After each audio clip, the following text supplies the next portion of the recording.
My name is Hassan Ali Umar, living in Norway. We came to USA to find out how Somalis have developed themselves. Here we have met some ladies, Somali ladies, who have developed in educationally, and we have got the chance to interview them. First of all, we would like to thank you that you get your time to speak with us. Thank you, and I'm glad to be here with you. Thank you very much for having us on the show. Could you please tell us your names first?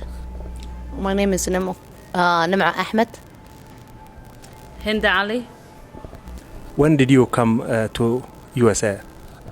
I moved to the United States late 1998. I was here late 1998 too. Okay. Could you please tell us something about your education, how high your education is? I went to both high school here and college, and I recently finished a public policy fellowship at the University of Minnesota. I did my undergrad in political science and international relations, and currently in graduate school. What kind of work you have? I work for the city of Minneapolis, where I do policy work. I work for a Somali nonprofit organization called Somali Action Alliance, and we work on social justice and social change issues.